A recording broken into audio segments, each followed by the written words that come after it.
It is go time. Go time. That's the big news we're hearing now. Go time for presidential debates, at least a couple of them. I can't believe it. But Joe Biden's team made an offer to debate Donald Trump twice, not the traditional 3 times, but the offer was for one in late June and the second in September. Boy, does that juice the election. We've never had a presidential debate in June, and the other question is, what about Bobby Kennedy? Will he make the cut and get on the stage too? Well, I'll tell you, there are a lot of rules, and he doesn't make the cut. I'm excited about this, but there are things that make you wonder about the whole thing. First, why just 2 debates? And second, Joe Biden offered to do it. Only offered to do it if there was no audience in attendance. How weird. And he laid out a list of demands, in fact. I'm guessing they thought Trump would just say no, but he didn't. And he is apparently, quote, ready to rumble, as he posted on Truth Social in response to the offer. So here are the rules and restrictions as laid out by the Biden campaign that we're aware of so far, that Trump said, yeah, whatever, anytime, any place, including that. No audience. Just the 2 candidates and the moderator in an otherwise empty TV studio, which means it will be more like the Nixon and Kennedy debate of 1960. So no audience. No Robert F. Kennedy Jr. or any other third-party candidate, another rule laid out. Just a one-on-one debate because the Biden team says if someone has no chance of winning the Electoral College, there's no need of wasting anybody's time having them on the stage.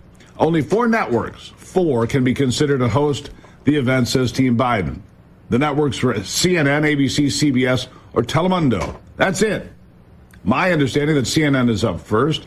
The other big rule, the mics for each candidate can only be open when it is their respective turn on the mic. Therefore, Donald Trump cannot turn to Joe Biden and ask him a question, and he cannot say, Joe, that's not true, or interject at any time. And during Trump's time on the clock, we will not be able to hear Biden mumbling to himself or snoring while thinking about ice cream. So it's home field advantage for Joe Biden, with the refs from the whatever left-leaning network is in his pocket, too, and the rules stacked decidedly in his favor. And despite all of that, President Trump said, yes, June 27th and September 10th will be just fine. And this is good news. A debate in June. Never seen such a thing long before we get to the polls. He will take Biden up on the offer and be ready to go. He'll also be there for the 2 debates. Said an audience would be great. He said more than 2 debates would be great. But said either way, he's going to debate Joe Biden. And for Team Biden, look, there was no alternative here. No alternative. On CNN, they admit he's in a terrible skid right now. A debate had to happen. There's no other option at this point for Joe Biden and his team. Here's what they said. Behind the scenes, the Biden campaign realized, I'm told several weeks ago, they knew they had to debate. A sitting president in, a strong position might try and hold off on this, but that is not where Joe Biden is. They realize that. Yeah. The real big problem for Joe Biden is that according to reporting from inside his team, he's completely out of touch when it comes to what is happening in America. Completely out of touch, in total denial when it comes to people trying to get by every day. You, me, other people.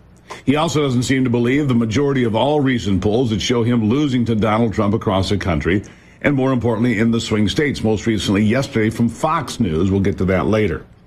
And the number one issue driving anger and discontent continues to be the spiraling cost of surviving these days, just getting by.